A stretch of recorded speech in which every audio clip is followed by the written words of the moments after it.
I'm Owen from the English Folk Dance and Song Society, and I'm here with Kathryn and Sean Lakeman, who are playing at Cecil Sharp House on the 21st of April. I'm sure everyone knows who you are, but just, who are you? We're a husband and wife duo. We've been playing music together for a good 20 years. Sean comes from a musical family from the West Country. I'm from a musical family from Yorkshire, and we met at Sidmouth Folk Festival. Oh, amazing. A long time ago. So, you recently released your new album, Persona. What was the general idea behind that album? Well, we wanted something that was going to be a bit quirky, really. We wanted to have lots of different kind of themes, because we're interested in lots of different things. So we wanted some traditional songs, because we do have a great passion for the tradition, but we also wanted some of our own self-writes in there. And we get inspired by all sorts of quirky things as we travel around. So there are a few quirky stories in there. And we also thought we'd include a song by Denny, Kathryn.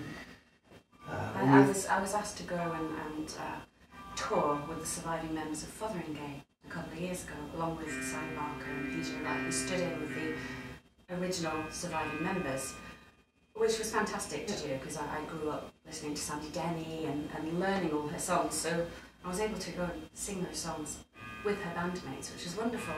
But then we kept one of the songs in our set afterwards, and so many people asked if it was recorded, so we thought, well, actually we should put it on this record. So it is the only cover on the album, but hopefully I do it justice.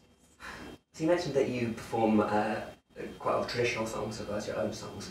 How do you go about finding those songs and sort of selecting the ones that's going to work for you? Well, so many of the traditional songs anyway are story driven, and it's the stories that grab me. And sometimes I've got a massive collection of songbooks. I was left a lot of songbooks a few years ago when the Reverend Father Kenneth Lovelace passed away, and I knew him as a young girl, and he left me all these songbooks, and there's a vast array of things there. They're wonderful.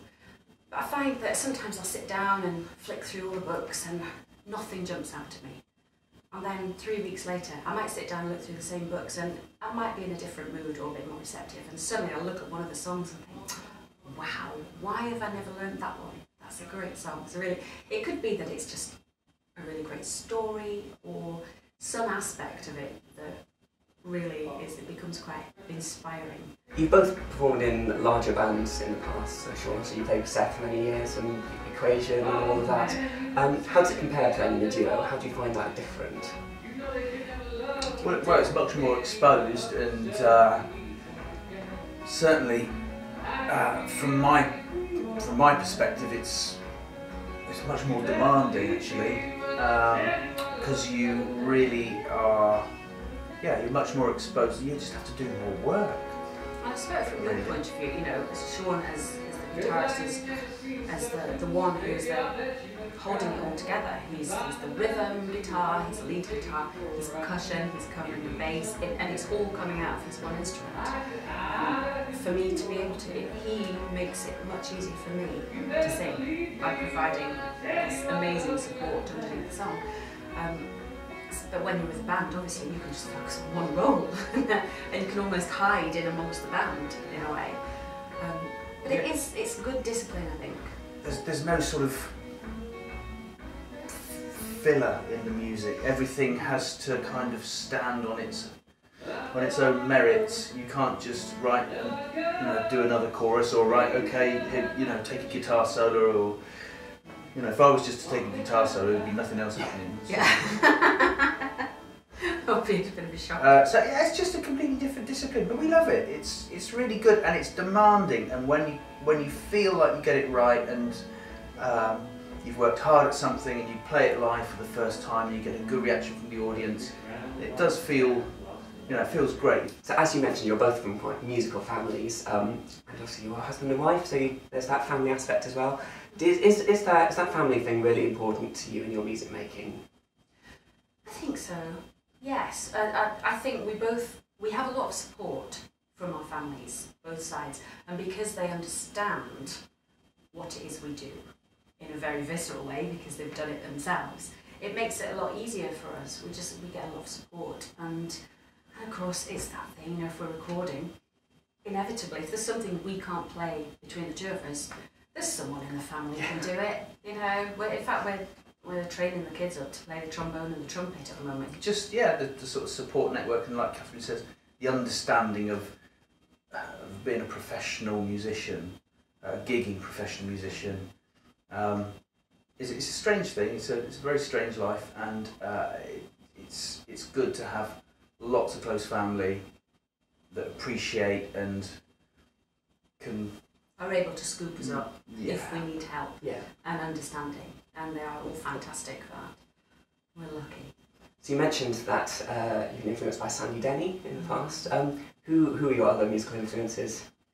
Oh, for me, June Tabor and Maddie Pryor were huge influence, as the Silly Sisters, but also separately. I grew up listening to them. I learnt so many of their songs. I would say listening to that first Silly Sisters album they made was what gave me an understanding and appreciation of harmony and voices working together. So they're huge ones for me. There's quite a famed skiffle guitarist called Steve Scats Redman from the southwest. Sort of 60s skiffle player. I hang out with Donovan, and he taught me a heck of a lot about chords and musical theory. Chris Newman, the guitarist, I lived with Chris for a year. Fantastic guitar player. He taught me a lot. He's to blame really for my addiction to flat pick guitar playing.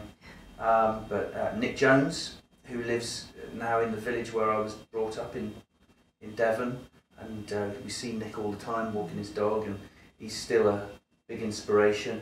Showed me the tuning that I pretty much use most of the time. Martin Carthy, of course, his sense of sort of internal rhythm is second to none. It's absolutely phenomenal. But everyone, Johnny Marr, Jimmy Page, you know, go through any teenagers' sort of record collection, and they're learning to play guitar, and all the cliches are there. What have you got planned for the rest of the year? Quite a lot of touring. A fair amount of touring, but we always try and get a good balance between time spent on the road and time spent at home, because we still have a young family, and I think it's important, in order to be able to write more songs and have a bit of experience, we have to have time away from music to be able to absorb a bit of general life. Because I think you have to have something to write about. You know, if you're just permanently on the road, things can become very samey. So we do try and balance quite a bit. But we have a few festivals over the summer, and this is quite an extensive tour. And then we'll just do it the Devon way and take it easy and play it by ear and see what the next year brings.